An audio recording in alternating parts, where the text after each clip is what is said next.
Good morning, everyone. Morning. Sorry for being a little late. I accidentally hit the power button and shut this down, so I had to bring it back up and then get everything situated. So, apologize for that. So, last week we had just started this. I'm going to read these first few verses again in James. Now, we're in James chapter 3. I'm going to read verses 1 through 12. My brethren, let not many of you become teachers, knowing that we shall receive a stricter judgment.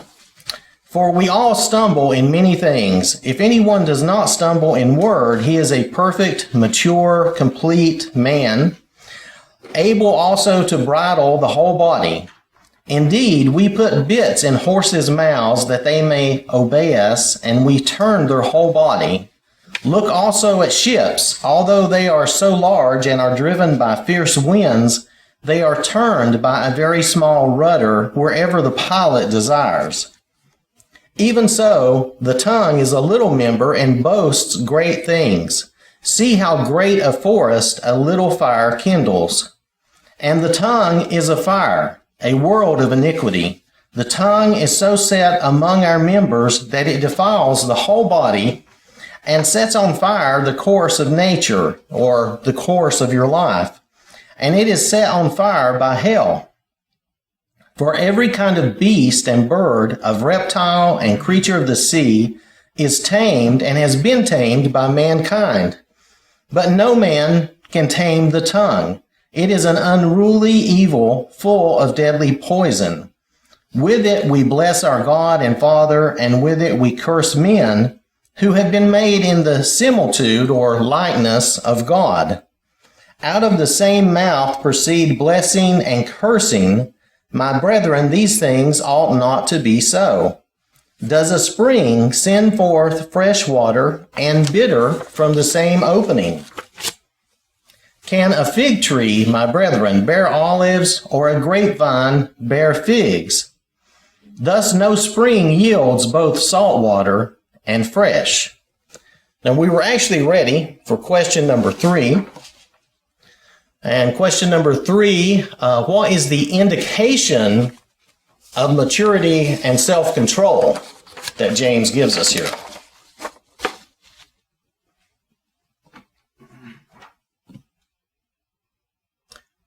Okay, so the indication he gives us here in verse 2, right?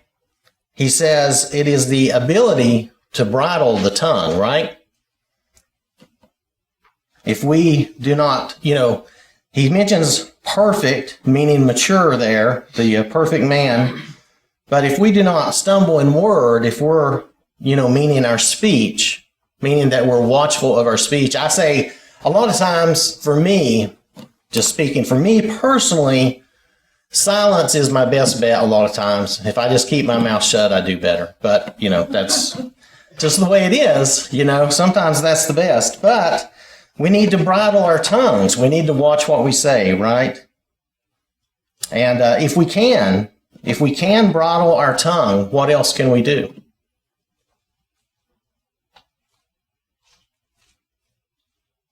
Because he kind of hints at it. If we can bridle our tongue, because our tongue, we can steer the course of our lives, right? We can have that self-control. If we can bridle that, the tongue is as we go through here, we'll see that the tongue is one of the hardest things to master. So, and maybe the most important, because it also can defile us. All right, so if we look at, does anybody have anything on that before we move on? Yes? I was going to say, sometimes it's just best not to say anything. Right, I agree. Sometimes better just not to say anything at all. Yep. Sometimes the way you say it might not come out the way you wanted it to. I know. Sometimes you say something and you mean well, but maybe it comes out incorrectly or whatever. Yes, that does happen.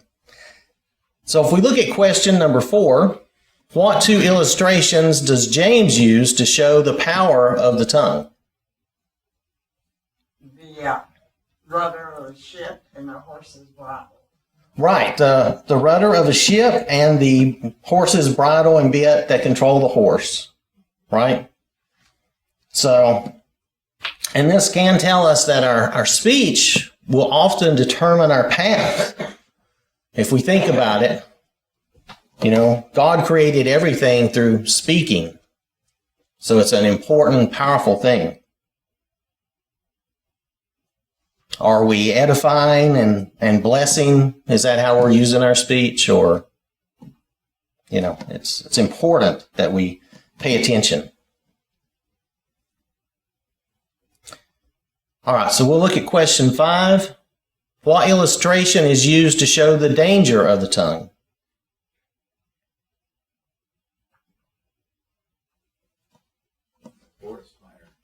A forest fire, right? Remember Smokey the Bear? Only you can prevent forest fires. And sometimes only we can prevent ourselves from saying, like Pat was saying something wrong. Maybe saying it, even if we mean well, maybe saying it in the wrong way. Or, but sometimes, I know just from my personal experience, I've just blatantly, plainly said the wrong thing. And that's on us. That's bad.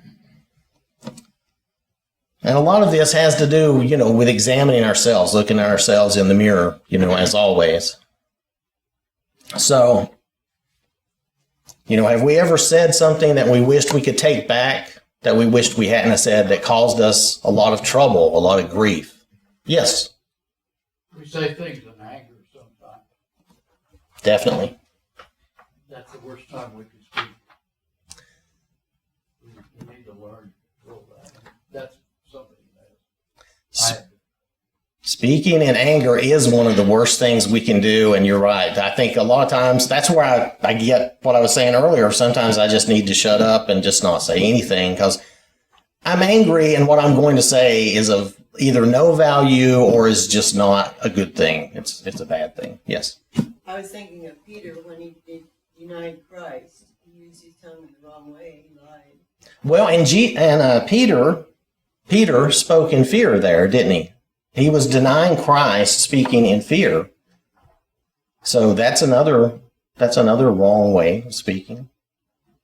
I had a husband that could be dead serious, but he said it in a teasing way, so people really would know that it was serious. Oh, okay. Was it art? Okay, but it's the wrong kind of art. It's an art of speaking, huh? Yeah. So he was serious, but he was teasing. I guess that kind of softens it a little bit, though. Well, and unless you really knew him, you knew what he was doing. Right. If you knew him, then you'd know he was still being honest or straightforward. Yeah. Yes. I think another danger here in verse 5 about the tongue is that it makes great boasts. So, again, if we're not silent and we get to talking, we might exaggerate and make some story sound more spectacular, or our part in that story was more interesting or amazing what happened to us to get attention. And a lot of times we brag, and boasting and bragging is the opposite of being a humble person. Right. And there is that temptation to boast or brag or to make whatever you're talking about for you more important, making yourself more important than maybe you are or you were. Yeah, there is that temptation too with the tongue to do that. And then of course there's also hurting people's feelings and things of that nature, which, as we said, could create some pretty bad situations for you. Does anyone have anything else on that before we move on? All right. So I need to move forward. Okay. So question number 6. How does James describe the tongue? It says it's a world of iniquity. A world of iniquity, which, okay, that's pretty big, right? I mean, a fire, a world of iniquity.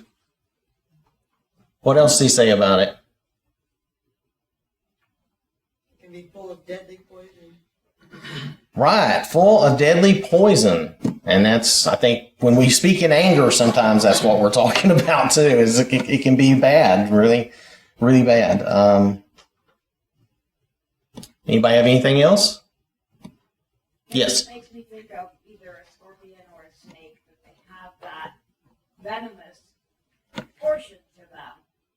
And our words can bite and hurt, and we snap at people.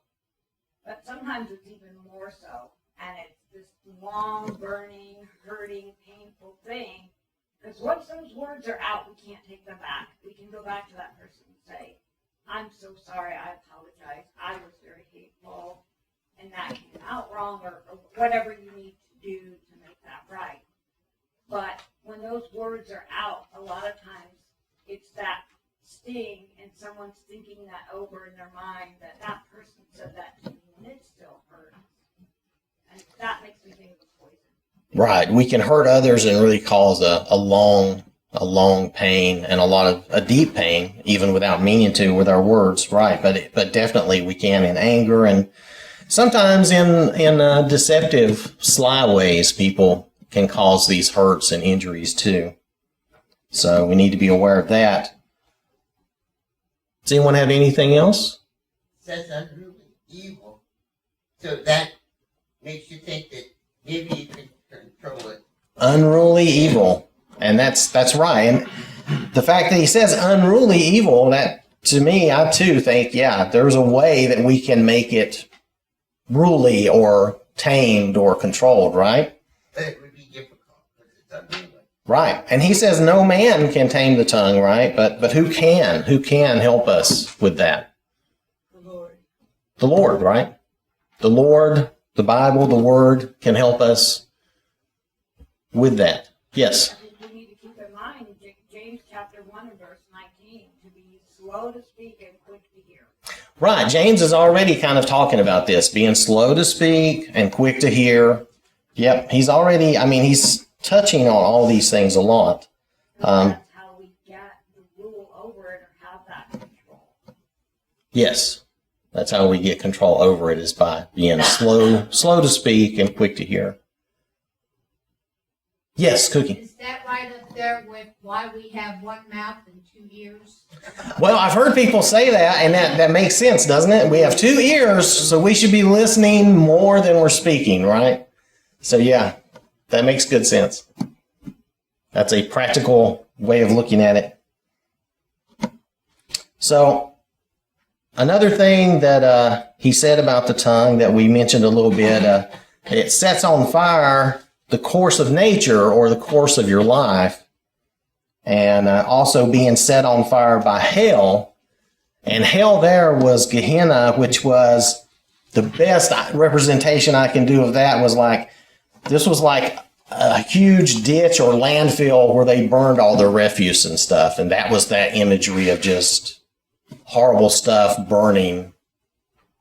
And that was the kind of imagery of hell that it gave me when I read about that. So, But also the tongue does blessings and it does cursing. yes, and we shouldn't be doing that, right? He says plainly we shouldn't be giving both blessings and cursings. We should. That's what the tongue does. Yes. The old saying is talking out of both sides of your mouth. Yeah, talking out both sides of your mouth. Yeah, because you're saying one thing here and then another. Yeah, I understand. That's kind of what this is all getting at, is controlling our tongue and making sure that we're speaking. Yes. When we think about, at least when I think about Gehenna and that burning, that rotting stench of that, where all the refuse was, if we compare that to what our prayers and the praise and the glory that we give the Lord, he says that is a sweet aroma to him. Right.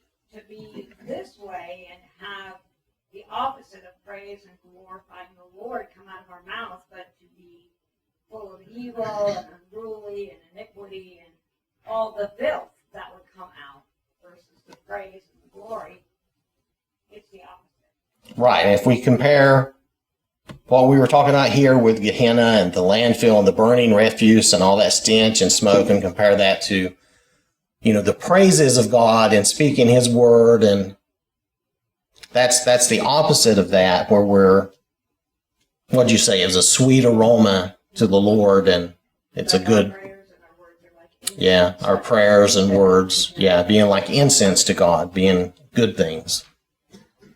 That's good imagery to think about. So if we look at, down at question 7, what example does James use to show how the tongue is often misused? And I think actually Shirley Dunn kind of mentioned this. Blessing God and cursing man, who is made in his image, right? Because we're all made in God's image, we need to be careful how we use our language against others, right? I know we get frustrated with people, especially just speaking from personal experience again, especially like maybe our politicians and leaders, we get frustrated and we think, what in the world is wrong with these people? But we need to be careful how we talk about them. We need to make sure that we're respectful, even if we disagree. That's just the way we're supposed to be. And we need to remember that most people, especially those who don't know God, they're not evil. They're deceived by evil. That's the problem. So, because we know who the source of that evil is, and that's the real issue. Sorry, I just went off on that. But anyway. Pretty good. That was pretty good. You needed to say that. Thank you. Okay, so then if we look at question 8, what illustrations does James provide to show the incongruity of such speech? And I'll say that just means basically the conflicting idea of such speech. Yes? I think sometimes this makes me think of false teachers because they speak a lot of truth, but then they've got a lot of false doctrine in there. Well, yeah, false teachers, I mean, depending on how you look at it, someone can be wrong without meaning to be wrong. That's one thing. But what I think of as a false teacher is someone who's purposefully wrong, doing things for their own gain. And they will use the word, like you're saying, some of the things they say will be correct and good, but they will use that for their own gain. That's the way I think of false teachers. Now that can be different for different people. Some people are just learning, and we're all in different points on the path following the Lord. And sometimes we are wrong about some things, and we have to accept that we're learning, and we may have something wrong now, and a year from now we may learn differently. That doesn't mean we were purposefully false. That's my only thing, about that. But what he's talking about here is he's comparing, we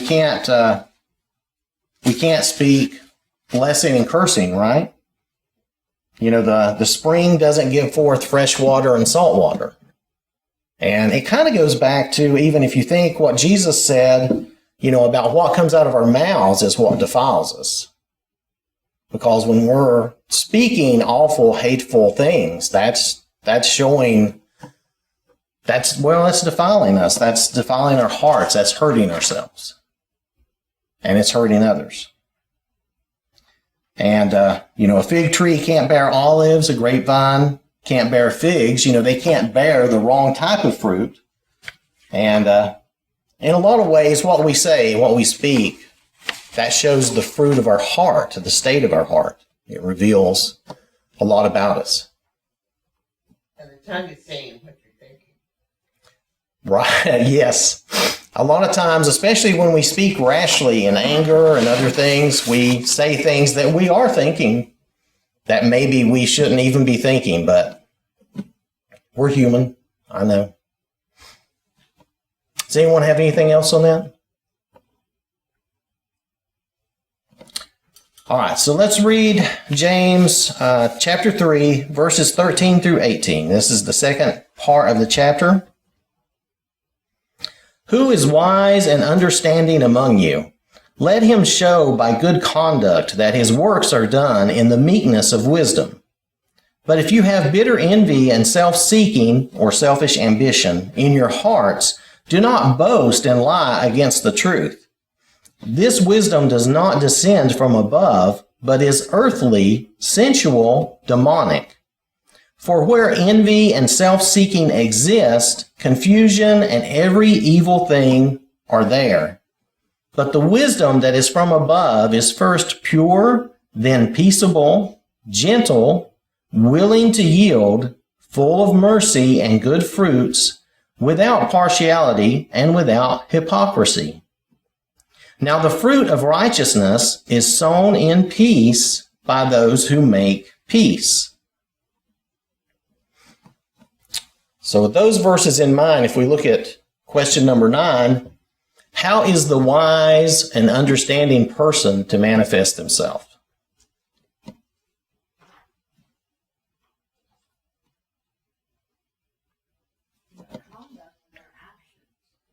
Right. By their conducts, their actions, and it says done in meekness, right? So conduct and actions done with the right attitude, you'd say. Now I know, okay, let me just ask this. What examples do you have of that type of conduct in meekness, like in the Bible, from the Lord or the apostles or? The woman that Yes. Broke the alabaster flask and anointed Jesus with the oil before his death. The woman who broke the flask and anointed Jesus with the oil, okay? It was really expensive, but she just gave that of her own. No one forced Right. her or told her. She came and done that out of her own. That was an action that she took on her own, and still in meekness, though, right? And serving him. Christ showed humility when he washed the apostles' feet. Yes, yes. Jesus showed humility in washing the apostles' feet. That was an action done in meekness and in service to others. Yes. And the whole arc of his life, of course, in service, but in power, but under control, and submitting to God the Father for the whole purpose of salvation. When he died for us, certainly shows good works, wisdom, and self-control, and all those things. Right. Jesus' whole life was all about that service and good works and control. And in meekness, I mean, he did all those things for us. That was all done with the end goal of giving us an opportunity to be free of sin and death. So I was thinking of, and this is just a couple of things I thought of, was Jesus going through his trial. He was meek. He didn't rail and get angry and go crazy against them like some of us would be tempted to do. We would be frustrated, because here he hadn't done anything. He had done nothing. He didn't deserve to be on trial at all, right? And we see a different example with Paul's trial. Paul did everything still with meekness and within the law, but he did try to defend himself. And I think Paul's example of going through a trial is probably another good example for us to think of if we have those types of issues, trying to do everything within the law that we can do reasonably to defend ourselves. Yes? I was thinking of Ruth, how much humility she showed her mother-in-law by saying that she would go with her and serve her God. Right. Ruth said that she would go, is Naomi, right?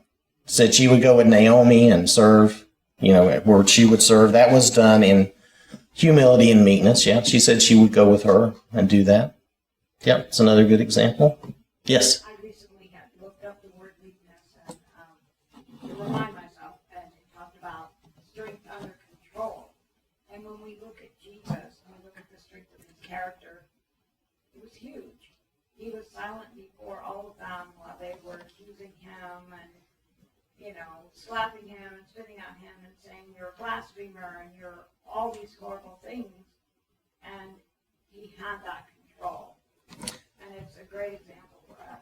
Yeah, Jesus did set that example. He did have great control over all the power he had when even the Jewish leaders were abusing him. And it's funny to read that, and I don't mean funny, ha-ha, but I mean it's strange to read that and realize this was the council of religious leaders that were even mistreating him like that. That he held that all that power under control, and he did not lash out or do anything.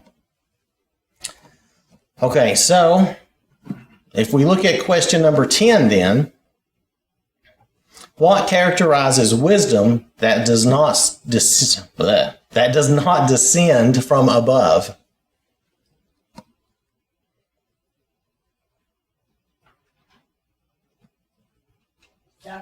The devil? Well, straight up, you could just say Satan and the devil does describe that. That's what he was saying was bitter envy and self-seeking, boasting and lying against the truth, right? But the source of that, which is what I was thinking also is Satan. That's the evil that has deceived the world, right?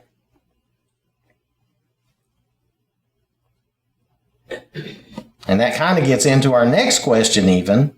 But if we look at the bitter envy and self-seeking, the boasting and lying against the truth, do we have examples of this? Where someone maybe is pretending to be wise in the scriptures for their own gain again? I want to say Judas Iscariot. Well, Judas carried off a deception of his own, didn't he? That's right. And I wasn't thinking about that. I don't know how he was planning on gaining from that exactly, but he did get the money, so, which he later regretted, yes. Maybe Simon the Sorcerer, he was trying to be the great power of God and do all of that. Simon the Sorcerer, yeah, that's probably a good example too. I think that's who my mind was trying to think of. So yeah, because he wanted to have the power of God, or the power that he saw the apostles having, right?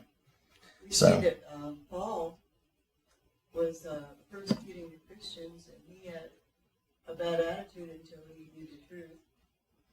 Yeah, Paul was persecuting the Christians, but I think he was just zealous. I think he truly believed in what he was doing. I don't know if that was selfish or not. Maybe it was. I don't know. I think he did it out of pure love for God, and that he thought he was doing the very right thing. That's what I've always thought, that even though he was wrong, he thought he was doing the right He thought he thing. was doing right, and when he was proven to be doing wrong, he was willing to change, and he did change. Right, because he did change, and then he showed that same zealousness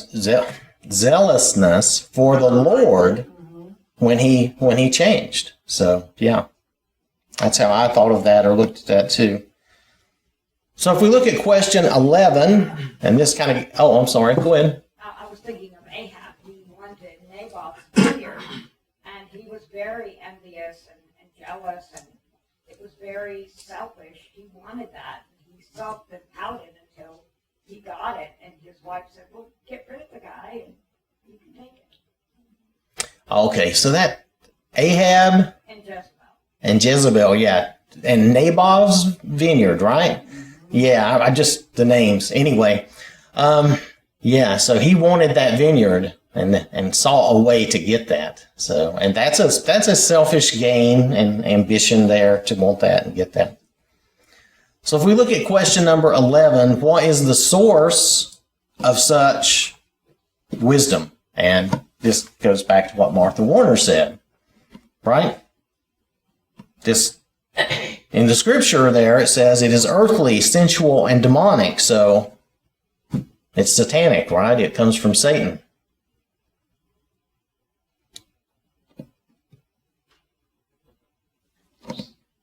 If we look at Jesus' temptations that Satan presented to Jesus, they were about, mainly pleasing himself and his pride. That's how we get trapped, right? In our own pleasures and our own pride. Didn't work on the Lord, but. So if we look at question 12, what exists when there is envy and self-seeking?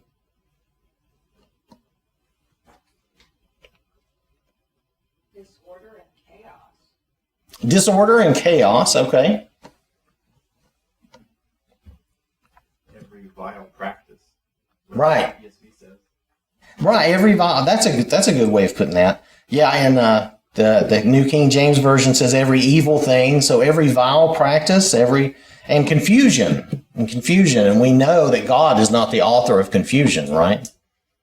He does not give us confusion. So again, James is pointing us to where the source of these bad things are, and coaching us to not follow those things, the worldly things. So, question number 13, what are the qualities of wisdom that is from above? You can find that in verse 17. There's many things, There's actually many things, yes. Yeah. It's pure. Yep, it is first pure. It's gentle, it's helpful, it just goes on and on. Yep. Peaceable, gentle, willing to yield, full of mercy and good fruits, without partiality and without hypocrisy, right? And shouldn't this be a description of us? I mean, shouldn't this be what we're presenting to the world? And to God, but I just meant as an example for people to see.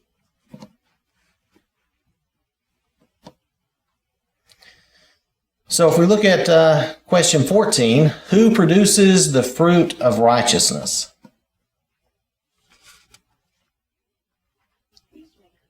Peacemakers, right?